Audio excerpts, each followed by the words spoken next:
નમસ્કાર દર્શક મિત્રો, હું છું જિગ્નેશ મહેતા. ગ્રામી ન્યૂઝના ડિજિટલ પ્લેટફોર્મમાં આપનું સ્વાગત છે. જોઈએ આજના મુખ્ય સમાચાર. સુરત ગ્રામ્યના કામરેજ ખાતે દેશભક્તિના રંગે હર ઘર તિરંગા યાત્રાની શરૂઆત કરવામાં આવી હતી. તિરંગા સાથે કામરેજ ગામના વિવિધ વિસ્તારોમાં ફરી યાત્રા યોજાઈ હતી. સમગ્ર યાત્રા દરમિયાન દેશભક્તિના નારાથી વાતાવરણ ગુંજી ઉઠ્યું હતું. દેશવ્યાપી હર ઘર તિરંગા અભિયાન અંતર્ગત કામરેજ ખાતેથી તિરંગા યાત્રાનો પ્રારંભ કરવામાં આવ્યો હતો. યાત્રામાં મોટી સંખ્યામાં સરકારી કર્મચારીઓ, કામરેજ પ્રાથમિક શાળાના વિદ્યાર્થીઓ તેમજ સુરત જિલ્લા ભાજપ સંગઠનના પદાધિકારીઓ જોડાયા હતા. તિરંગા સાથે કામરેજના વિવિધ વિસ્તારોમાં યાત્રા ફરી હતી અને લોકોમાં દેશભક્તિનો સંદેશ આપવામાં આવ્યો હતો.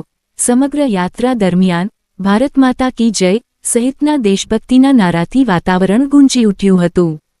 આ પ્રસંગે સુરત જિલ્લા ભાજપ પ્રમુખ ભરતભાઈ રાઠોડ, કામરેજ તાલુકા વિકાસ અધિકારી, કામરેજ મામલતદાર સહિતના અધિકારીઓ અને આગેવાનો ઉપસ્થિત રહ્યા હતા.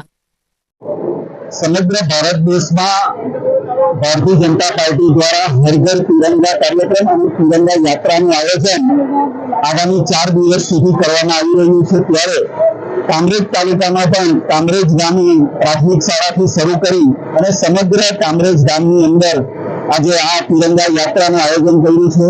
આમાં સૌ આગેવાનો, કાર્યકરો, યુવા વિદ્યાર્થીઓ તેમજ પ્રતિષ્ઠિત નાગરિકો આ તિરંગા યાત્રાની અંદર ખૂબ મોટી સંખ્યામાં જોડાઈ રહ્યા છે.